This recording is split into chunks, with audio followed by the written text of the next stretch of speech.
Boa noite. Boa noite. Não, vou embora, gente. Olha a leitura que foi feita, a oração que foi feita. Boa noite, vocês estão xoxos. Vocês não jantaram ainda? Estão com dor, com fome, com frio? Não, né? Boa noite, gente. Boa noite. É que as reuniões mediúnicas na nossa casa são nas quartas-feiras. Eu gosto de falar com pessoas. No caso, hoje é uma palestra para encarnadas, né? Então é bom que a gente tenha essa participação, esse feedback. E aí, eu já começo pensando, porque a espiritualidade que coordenou o material que eu iria produzir para passar a vocês foi a mesma que abriu a página em que a Marina fez a leitura, para dizer: acorda tu que dormes, levanta tu que estás sentado, faça alguma coisa pelo amor de Deus, não pelos outros, por você. Porque se você começar a se movimentar, haverá uma enxurrada de informações boas, de material saudável, para te levar para um bom caminho. Mas não dá tempo. Eu acabo ficando, sabe, Sérgio? Acabo ficando cerca de 5, 6 horas na internet, vendo coisas, passando. Sabe aquela que você passa com o dedinho? Fica passando. Tu está queimando o teu tempo para nada. E aí, a gente veio trazer aqui a ideia sobre o homem e o bem. Então nós vamos conversar um pouquinho. O homem, dizendo o ser humano, qualquer que seja ele, qualquer idade, qualquer tamanho, qualquer nacionalidade, nada importa. O homem, como todos nós, os que estamos aqui encarnados nesse momento, e que, aliás, são com esses que estamos aqui encarnados é que Deus conta para melhorar o mundo. Porque Ele já enviou vários mensageiros, já enviou vários trabalhadores. O último que quase todo mundo tem noção aqui é Francisco Cândido Xavier. Muita gente fala do Chico, que o Chico fez isso, que o Chico fez aquilo, mas pouca gente, depois que ouviu o Chico ou conviveu com o Chico, fez algo. Está esperando vir um outro Chico para fazer mais coisa. Não, o Chico veio e disse: faz assim. Agora cabe a nós procurarmos algum tipo de trabalho, e aqui eu não estou pedindo para você fazer aquele trabalho remunerado, não. Esse não. Esse é obrigação nossa para a sobrevivência. Estou dizendo aquele trabalho que não te traz benefício financeiro. Aquele trabalho em que você se desloca de um lugar a outro para ouvir, às vezes, lamentações. Você vai lá emprestar o seu ouvido. É difícil fazer isso? Dói. Não, mas poxa, hoje tem um joguinho, hoje tem uma novela, último capítulo. A gente arruma uma desculpa para não ir. Não é difícil chegar aqui um pouquinho mais cedo na casa espírita, abrir a porta, acender as luzes, colocar uma água. Não é difícil. Mas quão pouco se dispõe a isso. Então, o projeto de Deus para nós, o projeto inclui a Boa Nova viva. O que é a Boa Nova viva? É Jesus. Jesus é a Boa Nova. Jesus é o Evangelho trazido por Deus a nós. Jesus é a vida que o Evangelho escrito veio nos trazer. Ele veio corporificar o Evangelho em frases, em atos, em maneiras de tratar o semelhante. E aqui nós vamos ler um pedacinho.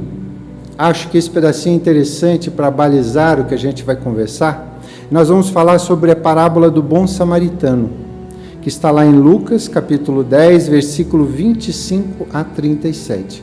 Eu vou ler, depois a gente vai comentar um pouquinho acerca dela. E aqui, se alguém estranhar, eu estou pegando a tradução de Haroldo Dutra Dias, tá? Então, uma ou outra expressão vai ficar um pouquinho diferente, mas não muda muita coisa. E eis que certo mestre da lei levantou-se para testá-lo, dizendo: Depois de fazer o que herdarei a vida eterna? E ele disse: o que está escrito na lei, como lês?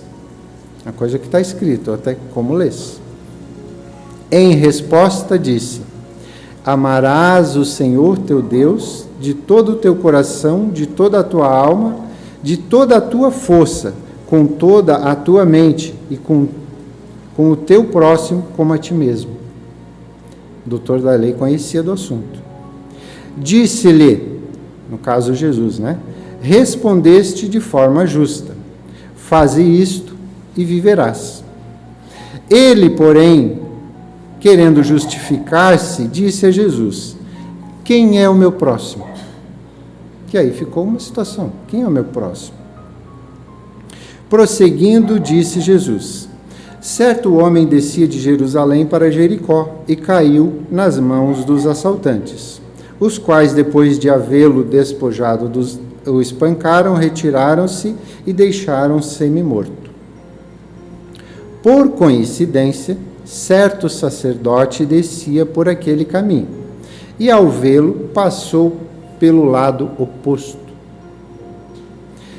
De forma semelhante, também um levita, que vinha por aquele lugar, ao vê-lo, passou do lado oposto. Certo samaritano, em viagem, veio até ele, e ao vê-lo, compadeceu-se. E aproximando-se, atou os ferimentos dele, derramou óleo e vinho.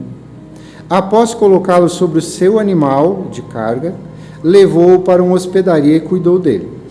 No dia seguinte, tirou 2 denários, deu ao hospedeiro e disse: cuida dele, que o que gastares a mais, quando retornar te pagarei. E aí vem a pergunta: qual destes 3 te parece o que se tornou o próximo do que estava caído nas mãos dos ladrões? Ou que caiu, né? Ele disse: o que praticou a misericórdia com ele. Disse Jesus: vai e faze tu o mesmo. Bom, acho que aqui já dá para a gente começar a conversar. Havia uma pessoa que estava descendo de Jerusalém para Jericó. A Bíblia, ela nos fala de formas simbológicas. Jerusalém como o ápice, como o local em que as criaturas iam beber na fonte saudável, iam captar informações e estavam em processo de evolução. Jericó, na parte baixa, era o local de depravação, o local de abusos, o local de equívocos, de erros. Então, quem queria fazer algum tipo de bagunça, alguma coisa a mais, seguia para Jericó. Quem estava num processo de aproximação de si mesmo, de Deus, ou de tudo que nós falamos até então, iria para Jerusalém. Só que um indivíduo, que não se sabe quem é, foi assaltado. Foi retirado qualquer pertence que mostrasse de onde ele era, porque à época as pessoas tinham roupas que mostravam quem ela era, de onde que ela veio, coisa parecida. Mas ele não tinha nenhum adereço, nenhum nada que mostrasse quem ele era. Estava caído, semi-morto, todo machucado. E aí, Deus encontra alguém para dizer: vai lá atender. Um religioso. Alguém que havia usado o azeite, havia usado o vinho lá no templo, para ir lá pensar as feridas daquele caído. Porque quem é o caído? Qualquer um de nós, em qualquer momento, pode descer para Jericó. Não nos iludamos. Eu estou vivo e ficarei em Jerusalém. Não nos iludamos. há muitas questões. Eu até chamo a atenção. Há muito espírita, meio espiritualista, quase materialista. Porque veio a pandemia, o desespero que ia morrer ficou grande. Falta-nos a vivência do ensinamento. Falta-nos a convicção de que, se hoje eu desencarnar por qualquer motivo, eu continuarei a vida. Mas que certeza, mas eu não tenho, mas... Não estou dizendo que é uma coisa legal, mas estou dizendo que é uma coisa real. O dia em que a gente nasce, aquela ampulhetinha do tempo é virada. E quando a última pecinha passar, extingue-se a vida. Qual de nós pode saber e pode ter certeza de qual dia isso acontecerá? Então, como Deus é sábio, nos deu a questão de a gente ficar preparado. Fica preparado, porque algum dia você será chamado de volta ao plano espiritual, que é da onde nós viemos. Aqui é uma passagem, aqui é uma escola, aqui é um local para a gente aprender e vivenciar. Mas daí a gente vem e não tem tempo para vivenciar. A gente vê o caído e acha, vai passar um outro que vai ajudar. Vai passar um outro que vai aliviar. E aí o que acontece? Passa o palestrante espírita, não fez nada.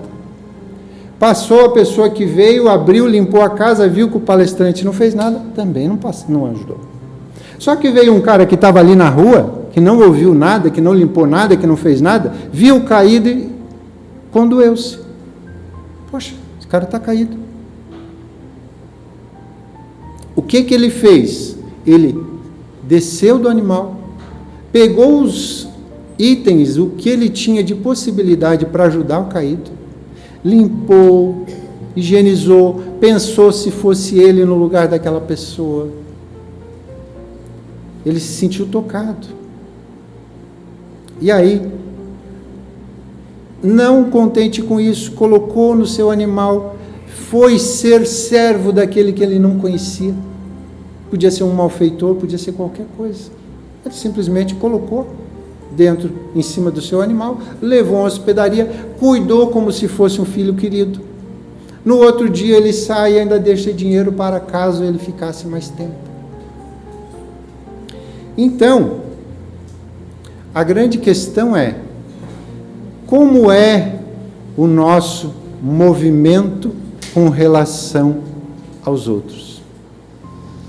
Como é o movimento que deveríamos fazer para... Até posso dizer o seguinte, não precisa ser muitos outros, às vezes é dentro de casa. Às vezes dentro de casa a gente tem uma certa indiferença. Às vezes dentro de casa nós estamos longe uns dos outros. Às vezes dentro de casa nós temos ali verdadeiros inimigos em batalhas campais. E muitas vezes essas pessoas acabaram de falar num templo religioso, mas vão para dentro de casa e... Onde está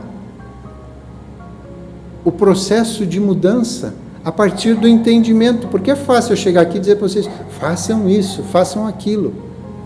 Até me lembro, Pedro, uma historinha do Gandhi, que veio uma pessoa com um filho para dizer, Gandhi, o meu filho come muito açúcar. Eu queria que você falasse com ele para ele parar de comer açúcar. Vai fazer mal para ele. O Gandhi olhou para ela, olhou para ele e disse, volta semana que vem. Tá bom. Semana seguinte, ele atende um monte de gente, a mulher está na fila, tal. De repente vem ela e o menino. Seu Gandhi, eu sou aquela senhora, daquele menino que comia muito açúcar, que o senhor pediu para vir na próxima semana. O que o senhor pode dizer para ele? Aí o Gandhi disse, menino, pare de comer açúcar. Açúcar faz mal. Ela olhou para ele, não, mas peraí, só fez uma semana só para o senhor falar isso. Daí o Gandhi disse, é que eu também comia muito açúcar. Então, o primeiro precisava cortar em mim, para depois dizer a ele o que ele deve fazer. Então, notem o que é alguém com senso moral. Não estou dizendo que vocês devam fazer isso, nem que os palestrantes que estão aqui devam fazer isso, já. Porque há um processo aqui mais à frente que a gente vai entender que é uma escada, mas há um esforço. Eu preciso me esforçar para seguir o caminho do Cristo, que é o modelo, que é o guia, que é aquele que veio como o evangelho vivo para dizer, ora, o caminho é esse. Ele diz, quando ele diz, vinde a mim, ele não está ali na porta, eu vou até a porta, não. Vinde a mim é do tipo, eu fui lá e fiz isso, faça o mesmo. Perdoe, ampare, auxilie, levante, não leve mágoas, não leve ódios.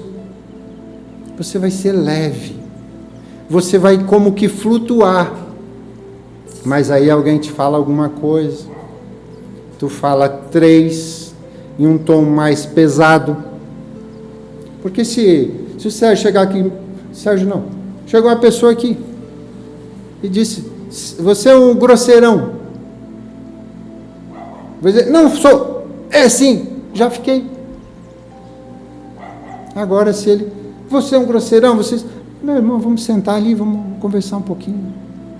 Mas a gente não tem isso, especialmente dentro de casa. Dentro de casa é aquele, todo mundo tem razão. Cada um vai lá na padaria, compra 10 quilos de razão e leva para dentro de casa. E aí é um Deus nos acuda, porque a gente não abre espaço para que o outro se comunique, para que o outro põe o seu ponto de vista. Até porque cada um tem a sua razão sob o seu ponto de vista, sob o seu olhar. Até os algozes, até as pessoas que provocam situações difíceis, têm as suas razões. Tem gente matando com razão. Não estou dizendo que é certo, que é errado, estou dizendo que ele está buscando uma razão para agir daquela forma. E aqui não estou falando nas macro coisas, estou falando nas questões pequenas. Porque no livro... agora me fugiu. Primeiro livro da série André Luiz, como é que é mesmo? Nosso Lar. Peguei vocês, só uma pessoa sabia. Não leram? Muito bem. Não, mas eu também tinha esquecido.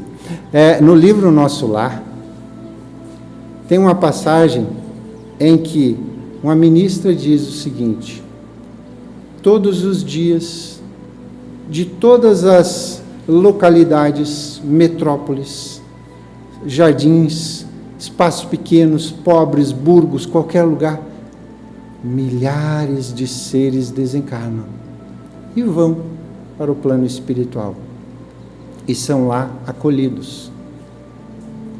Cada um traz consigo aquilo que é seu, aquilo que conquistou, aquilo que trabalhou durante o período que esteve aqui encarnado. Os religiosos, eu devo me incluir nisso, muitas vezes nos achamos justificados por preparar um material, poder passar, ir lá conversar com o espírito, sei lá o quê. Estou justificado. Às vezes, não estou dizendo que é uma regra, sempre, mas uma vez ou outra, a gente pensa receber alguma facilidade. E aí, se nós formos pensar naqueles que conviveram com esse com quem eu falei e enfatizei até agora, Jesus, que morreu pregado na cruz por nossas ações, pela nossa maneira tão carinhosa de tratar os diferentes, os que a gente não entende, não concorda. Jesus morreu pregado de forma violenta e os seus discípulos, um suicidou,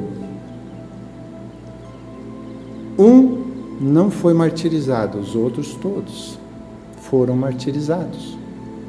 Ou seja, sofreram mortes violentas. E a gente chega e quer encontrar facilidades. Da onde? Por quê? Porque a grande questão, meus irmãos, é que nós que aqui estamos, eu sei que tem cada rosto lindo, cada pessoa hoje feliz, que conseguiu ou está conseguindo na sua encarnação desenvolver atividades boas. Mas nós somos os falidos de ontem. Nós estávamos no colégio, fizemos bagunça com a professora, quebramos o quadro, rasgamos o material, fomos expulsos do colégio, estamos voltando agora. E a gente acha que chega e quer o melhor lugar, quer escolher. Eu fiz uma palestra agora, eu já estou com crédito. Não, meu filho, tu está com muito débito, tu apenas diminuiu uma parcela bastante insignificante. Então, acho que o processo é compreender quem eu sou.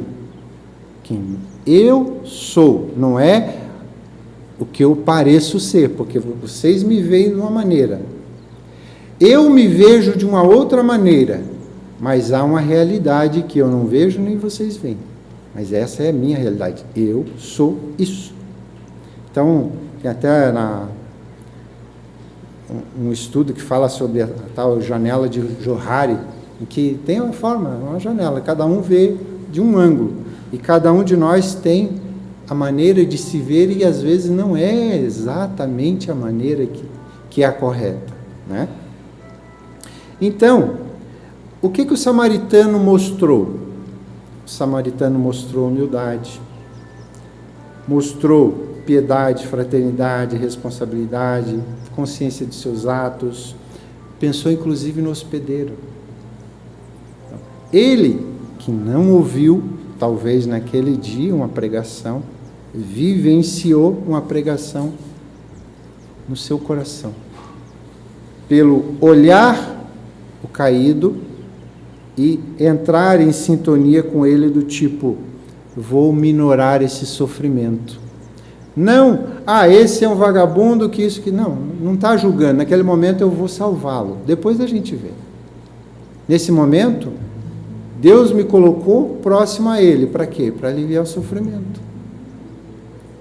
Alguns espíritas começam a entender, dizem, então vou aumentar o sofrimento, vou bater mais um pouquinho, porque daí com isso ele vai burilar as suas dificuldades e vai evoluir mais. Não, eu vou criar um problema sério para mim. Porque eu não fui caridoso, eu não fui fraterno, eu não me coloquei no lugar do outro. E no caso aqui, quando o doutor da lei pergunta quem se fez o próximo do que estava caído, e o doutor da lei teve que dizer, vejam bem, o doutor da lei admitiu que o seu maior inimigo foi a pessoa mais ajustada na parábola do Cristo. Porque isso aqui, gente, não aconteceu. Isso é uma parábola, é um conto de Jesus para ilustrar o que é uma realidade.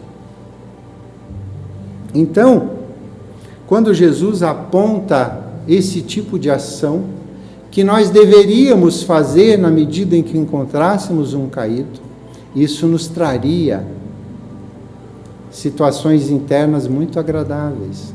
Mas muitas vezes a gente vem para a casa espírita, volta para casa espírita, tem gente que vai em vários templos, na segunda vai num, na terça vai no outro, na quarta no outro, aí chega, não estou encontrando nada, mas gente, não está fora, está dentro.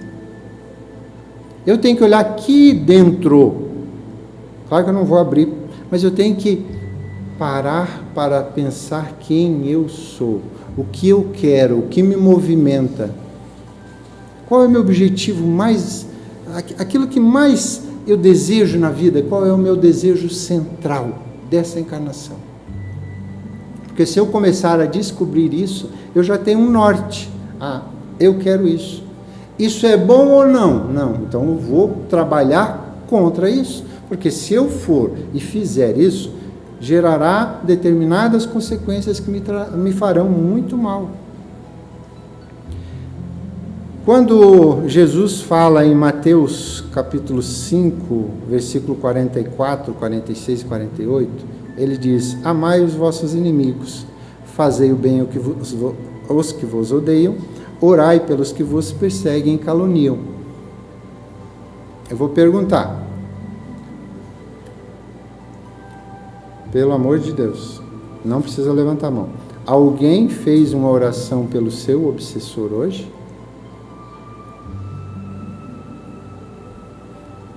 Alguém orou por alguém que prejudicou em algum momento? Seja hoje, seja semana passada. Não estou falando nenhuma loucura. Isso aqui foi Jesus que disse para eu orar por aquele que está me fazendo mal, porque ele não está muito bem. Se ele estivesse bem, não estaria fazendo mal. Então, quando eu oro para ele, talvez ele acorde e diga: nossa, o que eu estou fazendo? Sei que está sendo gravado, né? Esses dias eu fui ter um atendimento, uma criança de 13, 14 anos. Quando eu chego, a mãe num desespero danado. E a criança disse: boa noite, tudo bem? Como que você está? Onde é que está o desespero? O desespero é que não era a menina que estava ali. Levei um aqui. Tem alguns que não dá para falar, né? Levei um aqui. Está sangrando, mas não dói. E a mãe: meu Deus, minha filha. Calma, senhora, não é ela. Aplicado um passe, uma conversa e tal. Oi, tio. Ô, mãe, o que a mãe está chorando? O que acontece? Em todos os lares, em todos os momentos, podem acontecer situações. Podem amigos espirituais se encontrarem à porta aberta e entrar. O lar que não tem oração, que não tem Jesus. Por exemplo, é minha ideia, tá? Minha maneira de ser. Segunda-feira, 9h30 da noite, hoje não vai dar tempo, mas segunda-feira, 9h30 da noite, eu religiosamente estou sentado no sofá, na mesa, sei lá onde, lendo meu evangelho, fazendo culto do evangelho no lar. E eu já tive um afago legal, que um dia uma pessoa tomando a mesma água da mesma marca na casa de alguém e na outra casa: nossa, como a água aqui é gostosa, como é leve, como dá vontade de tomar mais. Então, o que acontece? Quando tem oração dentro de casa, quando tem estudo, quando tem leitura, quando tem esforço, gente, há uma enxurrada de criaturas boas tentando ajudar. O problema é que nós não queremos. Porque quando eu estou assistindo, sei lá quantos episódios, de quantas séries, de não sei o que eu não tenho tempo para outra coisa, o que eles vão fazer ali? Não vão fazer nada, vão inspirar o quê? Não estou dizendo que não é legal ter um momento de lazer, mas viver no lazer, nós não estamos aqui a passeio, nós estamos aqui com responsabilidades. E o tempo, não sei qual é, pode ser bem longo, mas pode ser mais curto. Então, vale a pena começar a pensar no seu tempo. O que você faz das suas 24 moedas de ouro que Deus te dá todos os dias? Aí, talvez, você terá um norte. Quando eu falo o homem e o bem, aqui eu pego um pedacinho do Evangelho segundo o Espiritismo, capítulo 17, item 3. O verdadeiro homem de bem é o que cumpre a lei de justiça, amor e caridade. Será que o samaritano cumpriu isso? Naquele momento, sim. Justiça, amor e caridade. Vejam bem, eu não estou falando de 3 leis, eu estou falando de uma lei. A lei de justiça, amor e caridade. É um ato em que eu tenho que fazer conjuntamente, no sentido de não entrar em agressão com o outro, ajudá-lo. E Esses dias eu estava ouvindo uma palestra, depois eu li um pouco, depois eu estou lendo também a revista Espírita, e lá tem algumas informações que dizem: os espíritos superiores alimentam-se do amor que doam. Ele não precisa que você diga muito obrigado, ele já está sendo alimentado por estar alimentando alguma coisa boa no outro. Ponto. Se o outro trouxer algo, melhor, lógico. Mas se o outro não trouxer nada, o simples fato de ele ir lá se dedicar, aliviar dores, incentivar, fazer com que a pessoa se sinta bem, ele já está se alimentando. É um alimento para a alma. E é uma coisa para sempre.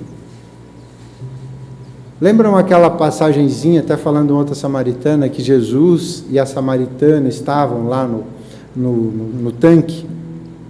Não é no tanque, não é no poço? No poço. E aí, ele disse a ela: se beberes da água que eu te der, jamais voltarás a ter sede. E ela disse: Senhor, eu quero dessa água. E conta a história. Se vocês quiserem ler um pouquinho sobre a história, leiam Humberto de Campos. Tem um Boa Nova e tem uma série. Nesse, é interessante que ele narra um pouquinho a respeito dessa situação do bom samaritano, porque Jesus e os discípulos iam para Jerusalém. Só que Jesus disse: eu preciso ir passando pela Samaria. Tipo assim, eu tenho que ir para Florianópolis, mas eu tenho que ir via Santo Amaro. Mas eu tenho que ir. E aí, então nós vamos na frente. Lembrem que lá era um deserto, um lugar extremamente frio à noite, extremamente quente durante o dia, e que é meio que uma obrigação das pessoas hospedarem as outras. E João e mais 2 foram à frente para pedir hospedagem para aquele grupo. E pasmem vocês, ninguém na Samaria abriu uma hospedaria, uma casa, um cantinho para que Jesus e os discípulos ficassem. E aí, quando João chega chateado, fala para Jesus: Jesus, quer que eu peça para os céus derramarem fogo sobre a Samaria, que ninguém nos hospedou? Jesus diz: o Filho do Homem não veio para matar, nem para destruir nada. E quando ele chega em Jerusalém, com fome, com frio, sem descansar, e o doutor da lei veio questionar com questões mais difíceis, quem é o meu próximo, coisa parecida, ele sabia. Ele só queria testar. Mas naquele momento, ele foi frio, era um doutor da lei, era um religioso, mas naquele momento ele não deixou nem a pessoa comer, nem se lavar, nem tomar um banho, não. E aí, como é que é? Resolve o problema aí agora.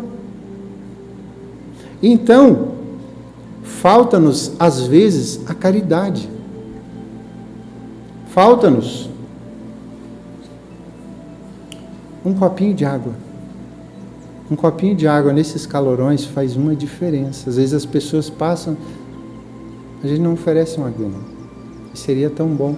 Alivia, sabe? Dá um ânimo para a pessoa. Um copinho de água pode ser uma oração, pode ser um sorriso, pode ser um bom dia, pode ser vamos em frente, meu amigo.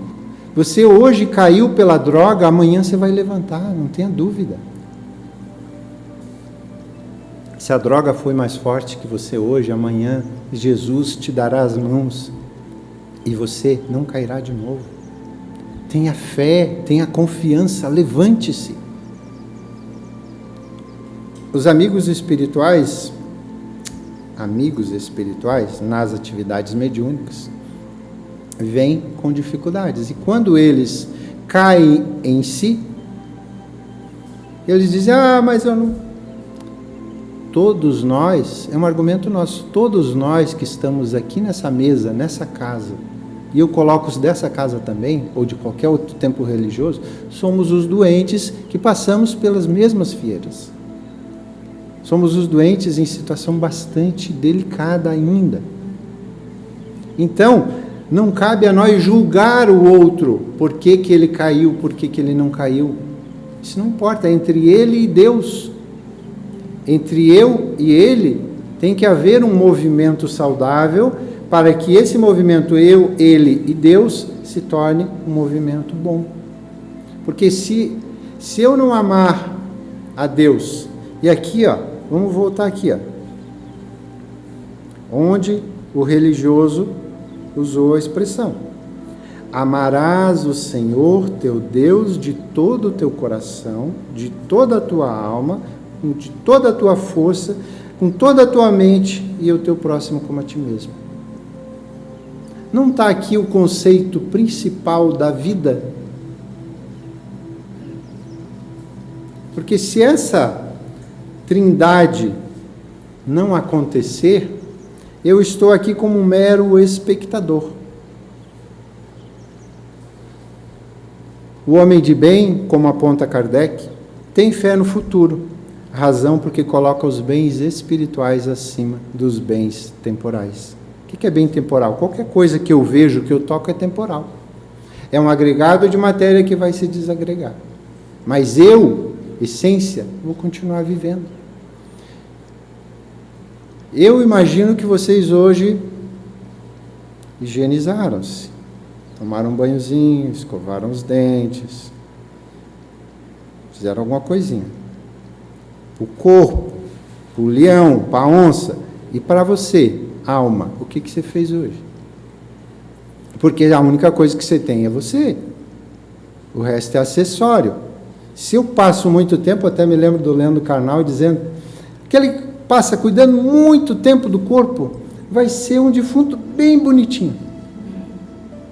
Só.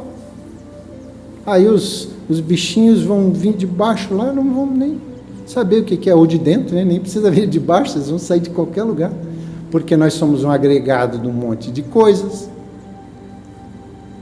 Mas nós temos a ferramenta indispensável para a felicidade.